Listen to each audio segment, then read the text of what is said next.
Hello, everyone. We're going to be starting in about 30 seconds. Welcome. Great to have you. We're just letting a few people continue to enter. Good to see everyone.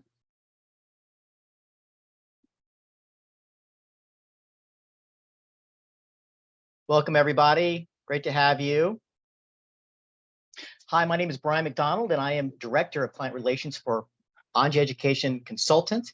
And I'd like to welcome everyone to the webinar today, where for the next 20 minutes, we'll be sharing our key insights and best tactics for college admissions. Then we're going to quickly give you a couple of options if you'd like to meet us privately to discuss how we might help your individual situation. And then the balance of the time is for your questions. So, okay, great. I'd like to introduce the president of Anjali Education Consultants, Anjali Maazel. Anjali is a former Princeton University interviewer, TED Talk speaker, and college admissions expert. She's also the very proud mother of a thriving 25-year-old now in grad school. Anjali has helped hundreds of students get into their top perfect match schools, including Yale and Stanford, Johns Hopkins, and Vanderbilt, Swarthmore, and UT Austin, to name just a few. Okay, thanks again for being here today, and it's over to you, Anjali. Thank you, Brian. Hi, everybody. I am very glad to be with you today. And I know that a lot of you are here because you can clearly see that applying to college has become much more challenging. And many of you are probably feeling some combination of excitement and anxiety. So let me first begin by just acknowledging that I really understand these feelings, both as a parent and a professional. And by the end of this talk today, after I outline the specific challenges and solutions, I think you're going to feel not only more clear and in control of the process, but also more confident and aligned with what you truly want. So I'd like to start by telling you a brief story. I grew up in New York City, and I went to an extremely competitive high school. And just to give you an idea, we had about 5 to 6 hours of homework a night, and I really felt oppressed by it all. I did well despite that, but I could not wait to get out of high school and go to college. My senior year in high school was truly bizarre. My classmates and their parents got together and offered me cash to withdraw my applications after I was admitted early action to Yale. And apart from the unsettling feeling that it gave me, I had not decided if I really wanted to attend that college. I wanted to see what other options would open up for me in the spring. As it turned out, I ended up not going to Yale, but to Princeton instead. But this experience left me feeling very ill at ease. So when I was planning my own son's education, I was determined that he was not going to experience that kind of crushing, toxic academic environment that I had endured, which I didn't feel really served me in the long run. I mean, I had a great education, but I didn't feel that some of the intense amount of homework and all of that really was necessary to get me where I got and where I wanted to go. So I wanted my son to be happy first and foremost, of course, but I also wanted him to be successful. But how to strike the right balance? That was the difficult question. And what was hard about that was really choosing the right high school for him. We went back and forth between competitive, really well-known prep schools and a small unknown school that prioritized love of learning and independent projects. So I realized that either way, whichever one I chose, there would be trade-offs. But in the end, we chose a small school where my son found his passion. And given that I had been an interviewer for Princeton for many years, and as well as a teacher who wrote a lot of letters of recommendation and gave college essay guidance, you'd think that my helping my son apply to college would have been easy, right? Not true. So in the end, I hired a colleague to work with him. And that was a great idea, by the way, because after many months and at the end of a surprisingly difficult process, he got into an Ivy League school. But that is not what he chose. He made what some people might think was a very unexpected choice. And I'll tell you all about that at the end of the webinar. So what I want you to know, though, right now is that I have been where you are, whether you're a parent or a student. And although I knew the system really well, when my son applied to college, when it was my turn as a parent, I had complicated feelings. Like many parents, I was vulnerable to confusion, to frustration, and to fear. But I did learn something important.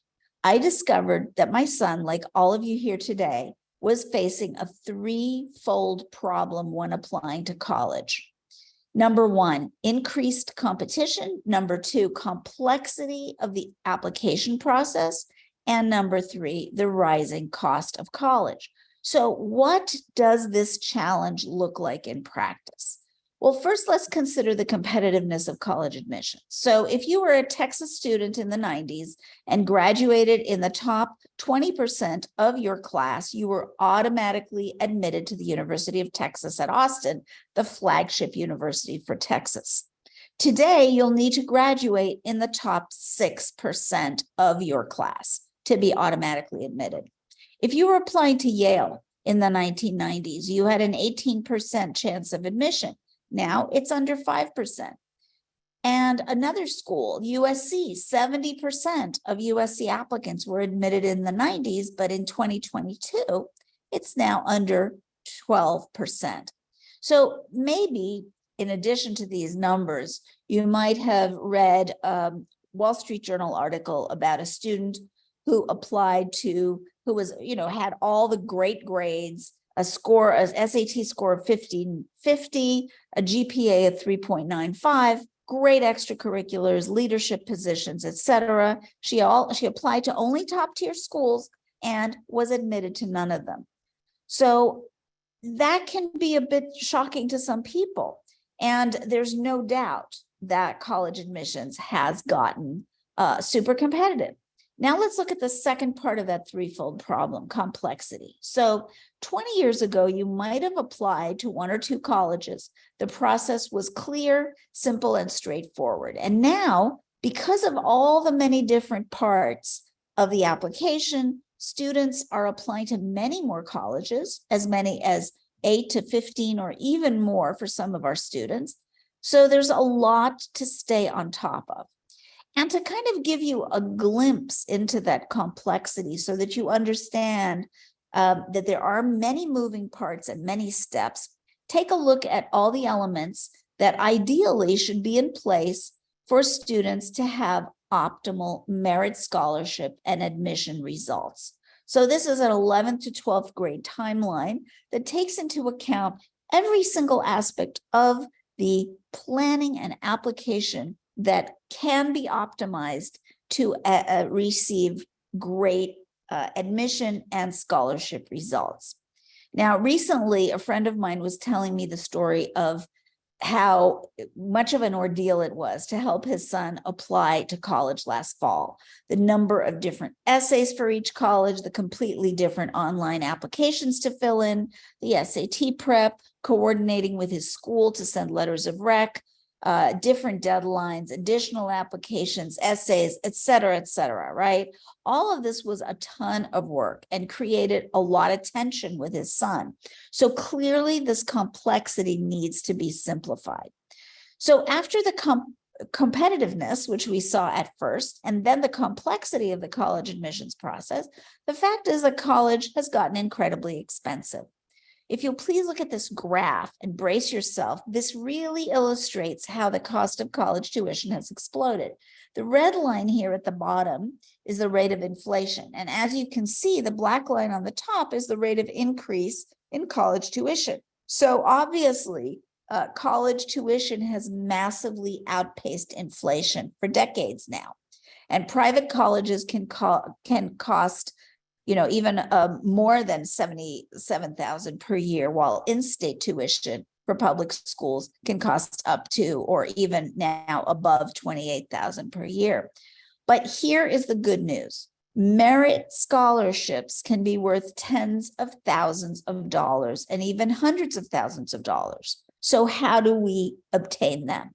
So here are three quick success stories I wanted to share with you, which really show how students can be guided to gain a competitive edge, simplify the complexity, and maximize scholarships to reduce the cost of college. So let's look at Tony. So Tony, we got to know him. He came to us in the beginning of 10th grade. He had high A's and an SAT score in the mid 1500s. He was stellar in math. So his teachers and his family were kind of by default pushing him toward engineering. But after talking with Tony, he made it really clear that engineering was not where he wanted to be. However, and this was the game changer, we also discovered that he had a significant talent and passion in art as well as STEM. So we matched him to a local mentor and a summer program to develop a portfolio, the portfolio that we could then include in his applications. And exploring his interest in visual art and combining this talent in math, the STEM and math really led Tony to discover a passion for architecture. This discovery made all the difference because it really made Tony stand out. Why is that? Well, because Tony now had a story to tell, and nothing will make you stand out from the crowd than having your own story that demonstrates genuine passion and growth. So to summarize, Tony discovered his passion. We simplified the application process, guiding him to a clear major and career path he loved, architecture. And Tony secured a $100,000 scholarship from Tulane, which he turned down. And then by curating his art portfolio and targeting his essays to align with architecture and his new vision for himself, Tony found a competitive edge. So he was admitted to his first choice, Rice University, in addition to getting that scholarship offer from Tulane. And now he's finished a couple of years at Rice and is very happy there. So in this way, Tony solved the threefold problem of college admissions. Now, not all of us get straight A's like Tony. Some of us get A's and B's. We might have a down year, get sick, or be in a competitive high school, but we're still ambitious. This was Ellen. Ellen had a B average from a very competitive high school, but was confident that she'd do really well in a selective competitive college. We discovered that her GPA had significantly improved over the 3 years of high school through her hard work. When she got B's, it didn't discourage her. It motivated her to get tutoring and find a college professor even to mentor her. She kept signing up for challenging classes. She also rose to a leadership position in yearbook and got a summer internship in a startup incubator to explore a major in business. But how was she going to pull all of these threads together to showcase her accomplishments and tell a story, right? So we helped her tell her story as a journey of growth and increased responsibility. Ellen demonstrated through her essays and applications how she learned from setbacks and how these setbacks led to her development and improvement. In fact, they became assets. So maybe you or your child are like Ellen. You discovered a specific passion halfway through high school. Maybe you began to excel by the end of junior year, or maybe you're a straight A student who has had a clear major in mind from the start. Either way, you may not recognize what's exceptional about you, but everybody has a powerful story to tell. So you need to find a way, and we'll talk about this more in the Q&A. Find a way to tell your story in a way that will be remembered. What are your passions, your challenges, your successes? So to summarize, for Ellen, she simplified the application process by keeping accountable and breaking down the long list of tasks into small steps. Ellen submitted standout applications, and she eventually received 12 scholarship offers ranging from $20,000 to $100,000, from $20,000 to $100,000.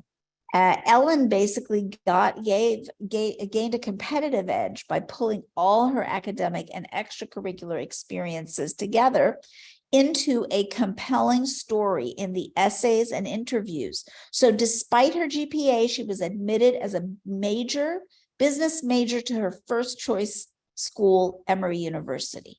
So Ellen solved the threefold problem of college admissions. She even turned down a dozen scholarship offers up to $100,000. Now, Grace's story, our third case study, is slightly different. Grace had an AB average, no test scores, had a remarkable singing talent that she needed to showcase. So what was the solution to the threefold problem of admissions for Grace? First, simplify the process by keeping her organized and on task through spreadsheets and an application tracking system. Second, keep costs down by optimizing all the aspects of the applications and tailoring the college list, which in Grace's case led to her being awarded scholarships ranging from $80,000 to $199,000. And third, as Grace was a singer, she gained a competitive edge by curating her vocal submission, her reel, right, of songs, and which helped her get admitted to the super selective summer Grammy camp. In the end, and so she had that on her resume too. In the end, she was accepted to her first choice college, the very prestigious California Institute of the Arts. But here again, she had a nearly $200,000 scholarship from Columbia College Chicago that she decided to turn down. So she had a lot of options. Now, the three students we discussed, Tony, Ellen, and Grace, were all success stories, right? But each one was very different one from the other. Yet for all of these students, they solved the problem of competitiveness, cost, and complexity. Through these case studies, I hope that you have gotten some insights as to what to prioritize when you're planning for college and working on your application. So before we answer your questions, which by the way, that's going to be most of the time today, is going to be answering your specific questions. So get ready, get them prepared. Let's first answer the most common question we get, which is how you can work with us. So we'll give you three simple options of how you can do that, but we want you to know what our track record is with students so you have a context. So for our 2023 application cycle, our students received over $5 million in merit scholarships. That's this class that's just graduating now.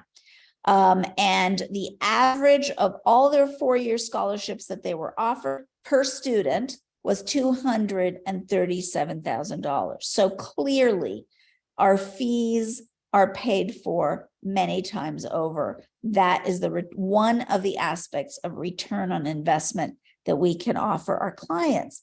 And then acceptance highlights. So students we worked with were admitted to some of the most selective colleges in the country, including Stanford, Dartmouth, University of Pennsylvania, and Johns Hopkins, but also great schools like UC Riverside, Penn State, Ohio State, Texas A&M. And best of all, these schools were the right fit for our students. So again, here the return on investment is better admission results. So if you want to gain a competitive edge, simplify the application process and keep costs down, like the hundreds of students we have helped ace college admissions. Here are the three simple options for working with us. So if you are in 8th to 10th grade, we have the 1-year early talent development package. And here we've got the time to identify your kids' talents, discover their passions, and make sure they get really on track. And we help optimize their GPA, test scores, extracurriculars, and summer planning. And on this one, packages start at $29.97. Option number 2 is for 11th to 12th grade students. If you start with us in 11th grade, it is a 2-year package. If you start with us in 12th grade, it is a 1-year package, but we accomplish the same thing. This one is our most popular package. It will give you a competitive edge, simplify the complex application process, and keep costs low. We will help optimize essays, SAT prep, and testing in collaboration with Method Learning, our partner, as well as applications, summer planning for 11th graders, and demonstrated interest score for each college, and much, much more. Every aspect, including social media guidance, were really comprehensive. That package costs $19,997 with some ability to customize. And option 3 is for also 11th to 12th graders. Same thing, except that the A-list package that I just described is working directly with me, whereas the college advisor package, same package, but you're working one-on-one with one of the wonderful advisors that I have handpicked and trained, and the cost for that is $79.97. So if you're serious about working with us, please sign up for our free discovery session and bring your questions. Students, please have both parents with you, so sign up for when they're available. And parents, please bring your spouse. So Hannah, our wonderful moderator, will drop the sign up link in the chat now. So Hannah, please go ahead and drop that link in the chat for people to be able to sign up. And again, this session is designed to explore our packages and answer your questions. Students, please bring your parents, so sign up for when they can attend. Parents, please bring your spouse. So before we move on to the Q&A, I want to finish my story about my son who applied to college a few years ago. At the end of the process, as I mentioned, he did not, in fact, decide to go to one of the Ivy League schools he was admitted to. Instead, after a lot of research, investigation, reflection, and a visit to campus, my son chose an amazing school, Carleton College in Minnesota. Now, you may not have heard of this before, but it turns out employers, graduate schools, and prestigious fellowship boards have heard of this school. It was by far a better choice for my son than the Ivy that he was admitted to. At Carleton, my son got more attention, classes were more targeted, his professors advocated for him. Basically, they helped him stand out. And after his freshman year, he was awarded by NASA the Orion mission internship. So he spent a summer at NASA. And then his following summer, he was awarded a second Orion mission internship at NASA. Today, he is in graduate school at an Ivy League college and tells me that in retrospect, although some people disagreed with his college choice, it was absolutely the right one for him. And best of all, for me as a mom, he's happy and thriving. So parents and students, you may be anxious right now. I totally understand, but I can assure you there are many roads to success. Please remember that college admissions is a process, and college is not a destination. The college application process can help you begin to discover a sense of what you really want in your life, what's important to you, your priorities, even a sense of purpose. And this is a great first step in designing a life that has meaning for you and that will give you financial stability. So that's really what I wish for all of you. Now, before we move to the questions, Hannah, if you would please once again share the link for those who are interested in finding out more about working with us. And also, I'm putting here my contact information in case you want to be in touch with me outside of, offline. So please do tell me what your questions are. Don't be shy. This is a wonderful opportunity. You've got my full attention. So, question from Isaiah, why would you turn down scholarships? Yeah, well, the situation I hope you're in is that you will have several scholarship offers. So you will be able to turn one down because you will have another one that's either even better or, we do guide our students into how to negotiate. Let's say your second choice school gives you a scholarship, which is higher than your first choice. If the first choice offers merit scholarships, which not all schools do, right? The Ivies, for example, do not offer merit scholarships. They offer only need-based, only based on your family's income and assets, right? But if your first choice does offer a merit scholarship, then you can talk to them. You can ask them for an appeal of the financial aid decision. There's a good way to do that, and there's a not great way to do that. So it's really important to approach the financial aid office if you are negotiating in a smart way, and we can definitely help you do that. So it's not a question of turning down scholarships. It's a question of what is the best solution for me and what are the other scholarship offers that I'm getting. Okay. Now, at times, just to finish this question, at times, a student will decide that for their long-term goals, they would rather pay a little bit more and not get the highest scholarship possible, or that they might decide, hey, it's worth taking out a loan because I have a very specific reason why I think this other school is going to be a better fit and a better choice for me. So there are many reasons, but just so you understand the context. Okay. So to clarify the discovery, yes, the discovery session is for those who are interested in working with us and exploring our services further. Absolutely, yes. So how do you apply for scholarships or help colleges find you for scholarships?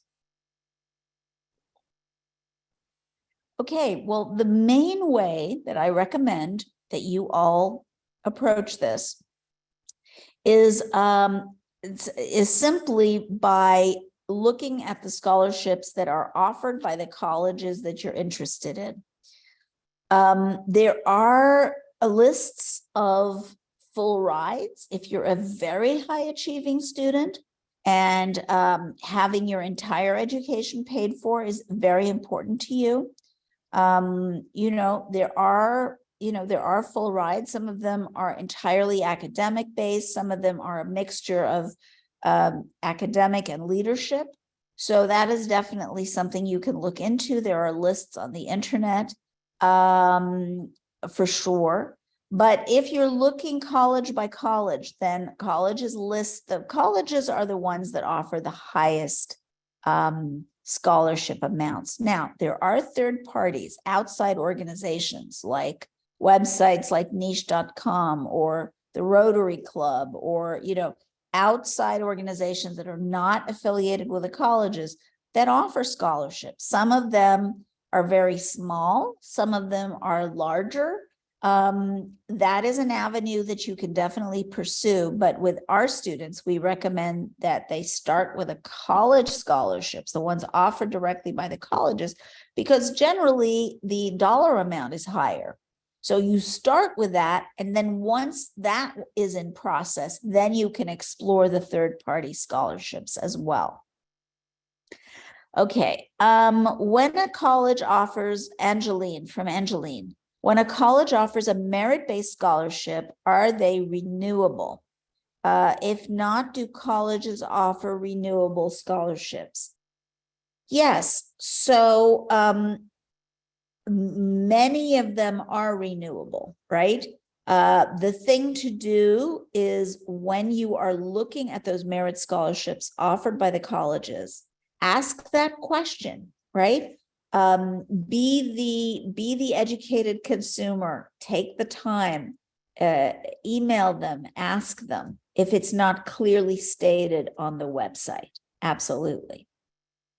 Some of them, they'll try to, it's unfortunate, but there's a kind of a practice. Well, they'll they'll make that initial scholarship amount kind of high to attract you, but then they won't renew it. So be smart consumer and ask those questions and be sure you understand what you're getting yourself into. Sure.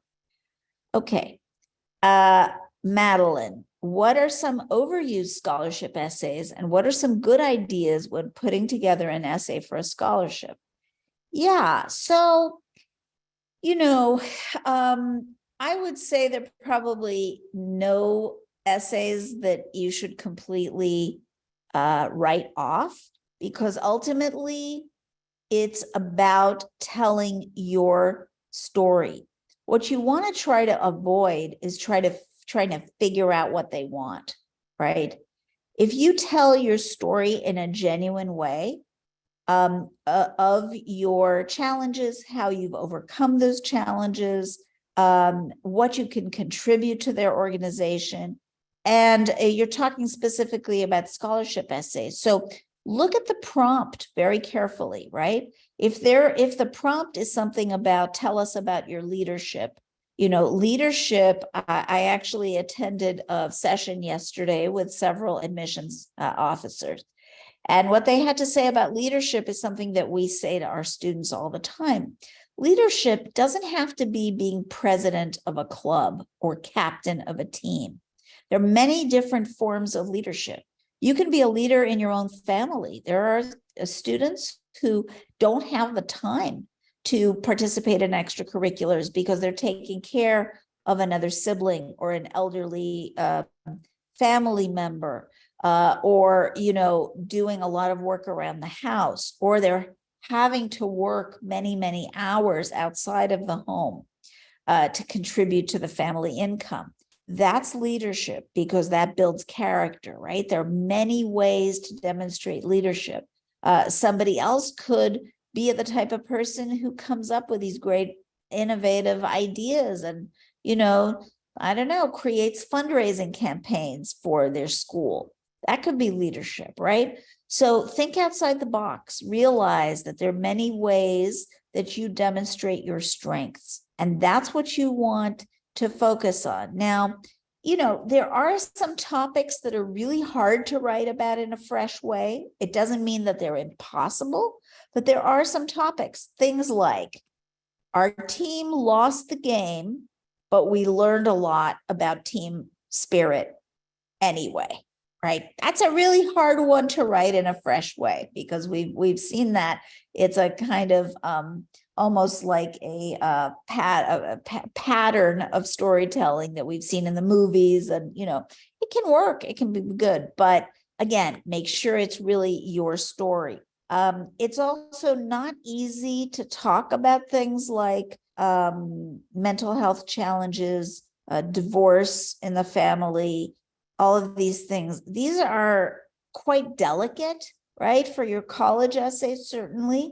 I'm not saying you shouldn't, because again, it always has to go back to what is it about you, what is it about your story that has nothing to do with your resume, that has nothing to do with your grades and your scores and your accomplishments necessarily, that shows your character, that shows your grit, that shows what you've learned through your high school experience. But we don't want to fall into, if you're talking about some of these topics that are more sensitive, be careful not to spend too much time talking about the problem. If you're going to talk about how you've navigated a big personal challenge like that, we recommend to students that they devote a good chunk of the essay, maybe 3/4 to the solution, how you have overcome, how you have implemented, be detailed, be precise, and talk in a genuine, authentic way about your talents and your strengths and the evolution of your story, your growth. Okay. Can you receive both merit and need-based scholarships at a college? Absolutely. In fact, for most colleges, there is actually one bucket. of money that they're going to distribute among their the students they've admitted. They may call it whatever they want, right? They're going to call it whatever they want. But yes, there usually is one bucket, and they will decide how they're going to allocate that. Emma, does this organization only help students receive scholarships from the colleges they apply to? Does the organization assist students in applying for prestigious scholarships like Coca-Cola Scholars? Yes, we absolutely help students apply for prestigious scholarships, prestigious competitions, very difficult research internships. Our kids this year have really done an amazing job. We've got one going to the Rockefeller Research Program. We've got another one going to SSRP. We've got, really an amazing a group. So absolutely. What we don't do is, like, because there are so many third-party scholarships, I'm not talking about the big prestigious ones that, or big ticket ones, but there are scholarships that you'll get $500 here, $1,500 there. It's not nothing. It's very good. But because there's so many of them, they're not included in the package, right? But if there's a scholarship or a big competition or an internship, then we do help with that. Okay, question. Why has the college admission process grown more competitive over the years? Yeah, that's a really good question. There are a lot of reasons why this has happened. One of them, and this is just one among many, but one of the reasons is that selective schools have not increased the number of seats, right? So their class stays the same size, their freshman class, but there are more and more and more people applying. Now, why are more and more and more people applying? There are a lot of reasons for that. One of them is colleges going test optional, the ease of using the Common App, which means you just fill in an extra school. Common App gives you 20 slots, right? And some people, they don't think it through, not because they don't, they can't, but because they don't know, they think, oh, more is better. So they'll just add on and keep applying to, however many schools. It doesn't even matter if it's a good fit. In the end, colleges are being swamped with so many applications, right? So then their admission rates go down. But there's another phenomenon which I have observed, which is that the bar has gotten higher and higher for the super selective schools. The profile of students being admitted to those schools, 20, 30 years ago, a high school student was, if they were, had one leadership position in a high school club and, got straight A's and maybe one more thing, they would be, Ivy League material. Now it's not like that. In another session I attended with some former Ivy and Ivy Plus admission people, they said what it is you have to be nationally ranked or internationally ranked in some area. And I've seen from our kids, the profile of the kids admitted to the most selected school. That's the, and there are many other reasons. There are economic reasons too, but which I can't go into now because there's so many of them. If you want to read a really good book about this process, it's Who Gets In and Why by Jeff Salingo, who actually I interviewed on our podcast. He's a great journalist, and he spent a year in the admission offices kind of digging into this question, who gets in and why. It's fascinating, right? A lot has to do with what he calls the buyers and sellers and the economic situation of each college. So there are many, many reasons for this. That's the bad news, right? The good news is there are over 3,500 colleges and universities in the US. Don't get freaked out, right? Yes, we're here. We help people increase their chances of admission and scholarship. That's true. But, there are so many great options. It doesn't have to be a school that has an admission rate under 20%. Research has shown that the success, long-term success of students beyond the college years, so into jobs and internships and graduate school, those are linked not to the rank of the college that they attend, but to what they do in college, right? So, what I'm trying to say is, and this was the story I was telling about my son, there are many paths to success. So please, if you're going to take something away from today, yes, things are complex and costs and all of that is true. However, there are some great schools out there for you. Okay. And the main thing, and this is what we help our kids with as well, is finding the right fit. So the right fit is the right financial fit. It's the right academic fit. It's the right cultural fit. And it's the right fit in terms of your long-term academic goals. Remember, college is not a destination. It is a means to an end. College is there to serve you.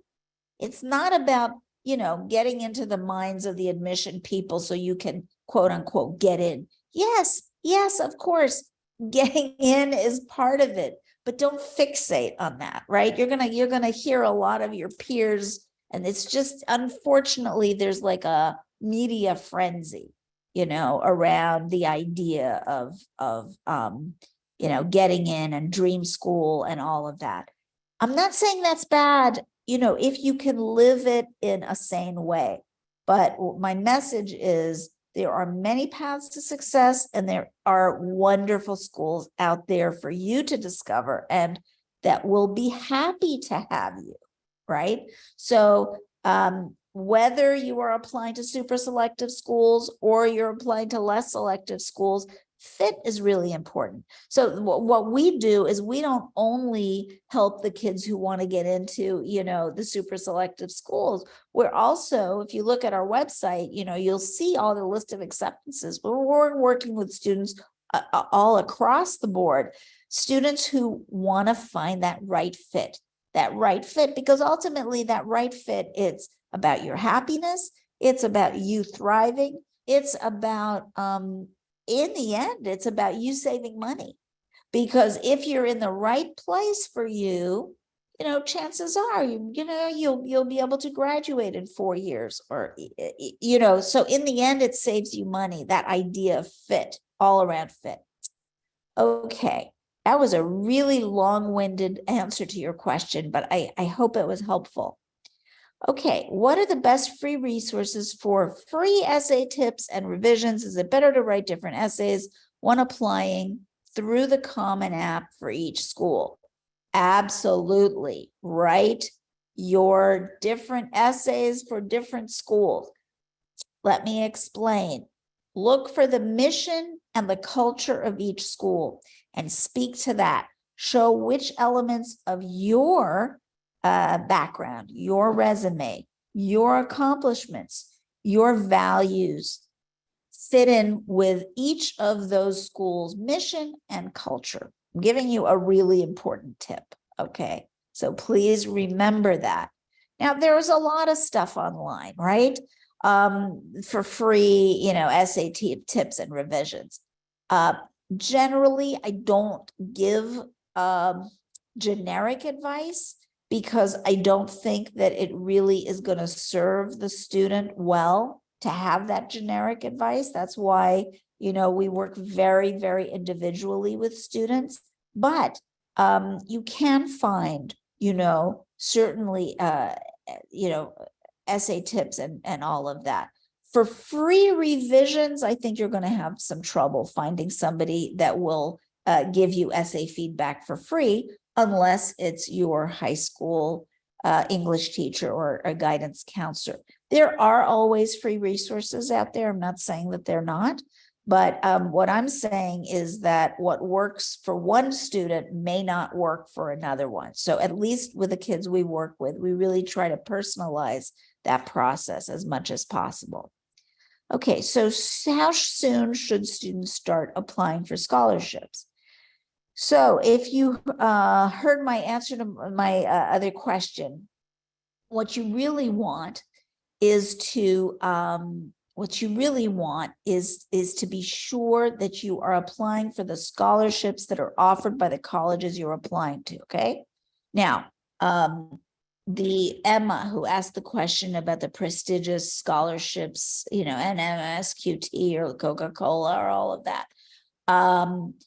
Those, look into them at the beginning of your junior year if possible. For the college-related scholarships, those are going to have deadlines that are published on the websites of the colleges that you're applying to, right? Be aware of the deadlines. They are usually not the same as the admission deadlines. They are usually earlier. So if you're applying regular decision to a school that has a January 1st deadline, they may have a December 1st or an October 1st scholarship deadline. Be very mindful of that. Set yourself up. When we work with students, we have amazing accountability systems. If you're working on your own, get a spreadsheet and get yourself organized. That is one of the biggest gifts you can give yourself for the college planning and admissions process. And then for the third-party scholarships, different people do it different ways. We have students work on their college-related scholarships, because the ones offered by the colleges are typically the ones that offer the most dollars. And once that process is complete, then if they want, they can start working on those third-party scholarships. But there may be some full ride scholarships, again, that have deadlines earlier. And that you definitely want to get yourself organized and make sure you know in advance. Okay. Okay.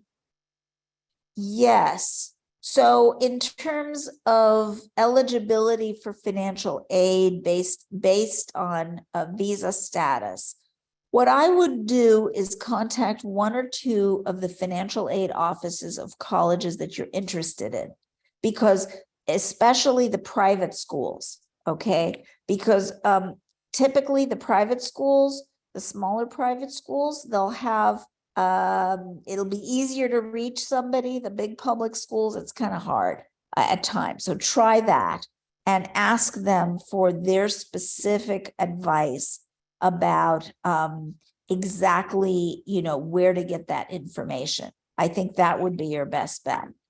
Okay. Any other questions? Any other questions? Let's see. I see the sign up link in the chat. That's great. I'm going to also talk to you a little bit about early decision versus early action, because I know that this can be a very helpful strategy for some students. So there are schools that fill up a large portion of their class, sometimes even 50–60% of their freshman class with early decision students. What early decision is, it's a binding process where you commit to attending that school, and in return, the admission rate goes way up. So the chances of your being admitted go way up. But the trade-off is you've committed to attending that school if they admit you. Okay. So in some cases, it does increase your chances of admission by 300–400%. There are some schools, not all schools, right? Early action and early decision are both early application options for admissions, but they're different in terms of commitment and flexibility. So for that early decision that I mentioned, you have to be willing to not compare scholarship offers, because if you commit to that school, then whatever they offer you in terms of financial aid or merit scholarships, you're going to have to take. Right now, students sometimes ask me, well, if you something happens in your family and you thought you could afford it and then you can't afford it, can you get out of it? Yeah, I mean, the college isn't going to come and drag you off to their campus, but it's more of an ethical thing where you make that commitment. Now, early action is, and only apply to early decision if it's your clear first choice. Don't just do it to game the system, right?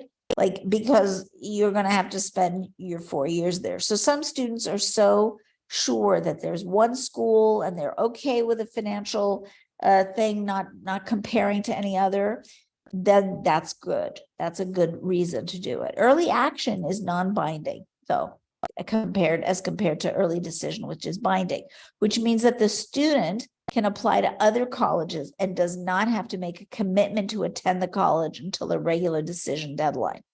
So this option is typically for students who want to get a decision early but want to keep their options open.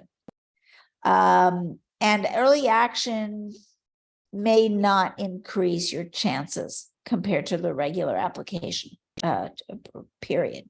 Generally, if it does, it's by little, and sometimes it does not at all. Okay, let's see. Ethan, will a person who submits a mid-level SAT score rank above test optional? Good question. So, this is a very, very personal, strategic question. Generally, our advice to students is, if you are in the middle, if you are at the top of a school's 50th percentile, don't just think in terms of, is my score good or not? Think about, where does my score fall on that 50th percentile of the students admitted previous years to that school? Because, for example, for some schools, a 1300 may be at the top of the 50th percentile, whereas for other schools, it may be toward the bottom. So be sure that you're looking at, and the 50th percentile, what it means is 50% of admitted students to that school the previous years got a score between X and Y. It's a range of scores. What it still means is 25% of students who were admitted got scores above that 50th percentile, and 25% of students got scores who were admitted got scores below that 50th percentile. Does that make sense? So we generally recommend that students who have scores at the top or above the 50th percentile submit their scores, and if they are at the bottom of the 50th percentile or below, they shouldn't submit their scores. That's per school, right? So you can have a different strategy for each school. So your question, that is almost not the right way to look at it, if you see what I'm saying. Look at it school by school, and then if your test is right in the middle, this is where personal strategy comes in, because in some cases, if your GPA is quite low sometimes, but your SAT or ACT is in the middle of that range, I will recommend that you submit the score. If everything else is kind of stellar in your application in terms of grades and in terms of rigor of the curriculum and all of that, I may recommend that for a score that's in between, we may not want you to submit that. But, again, that is a very kind of personal strategic question. I wouldn't want to give you generic advice about that one. Okay, wonderful. Let's see. Do we have anything else? I think not. I think not. Oh, yes, we do have quite a few others. Should you pre-write your essays before applying to college? Madison, I think what you mean about applying is before submitting your applications. It's a good idea. So it's for our students, we recommend that students focus on essays during the summer, right? On August 1st, the Common Application updates, which means that some of the prompts may change, but generally for the last few years, it's maybe 10% of the prompts change. So we still say to students, it's worth working on those essays in the summer because, we want you to go into senior year in a good place. Sometimes there are also advantages to getting those applications in early. So it's really a good rule of thumb is to try to get those done. So the answer to your question, Madison, is it would be a good idea for you to get going on your essays if you're in 11th grade right now. Okay. Is there early action or early admission options for BSMD programs? Yeah, so that one you would have to check on the college by college basis. Okay, so check with the colleges that you're super interested in. And then another question, what would be the best way to research colleges? So that is, that's one of my pet peeves is that there isn't a great way, right? Right now, we're trying to develop all sorts of different solutions to make sure that they're accessible to students. But having said that, the resources that we recommend are FISC, F-I-S-K-E, the FISC guide, because those are they're updated every year. I think there's one that's available online. You can log in. It's for like a subscription for a year, and then you can get a paper version. And that one is written by journalists who go around the country and they interview students and staff. They do their own research. So it's like an independent group. And they have a great summary of colleges. So I really think that that's a great place to look. And then for student reviews, for polls, and for kind of a shorthand way to compare different colleges, niche.com has these ratings for different aspects like safety and academics and all of that, which can be useful, but take all of these rankings, including US News, with a grain of salt. There are many, many examples of why these rankings are really not the be all end all, right? All of the systems have their own problems. But if you kind of combine the different aspects, and then so we have students use those two and then visit the college websites once they've sorted through. And then a look at student videos. There are two great sources apart from YouTube. There's Campus Reel, and that's Campus REEL, and then there's College Scoops, SCOOPS.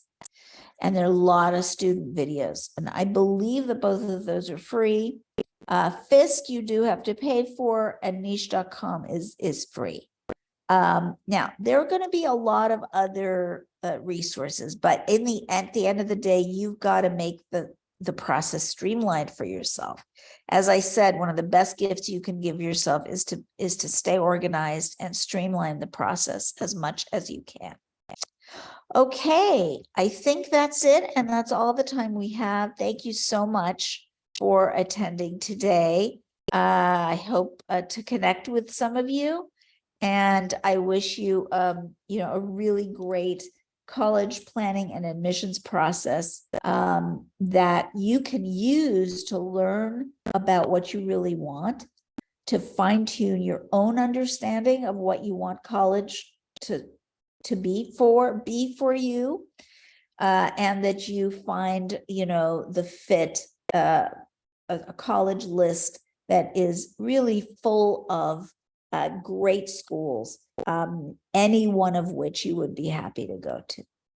All right, take good care.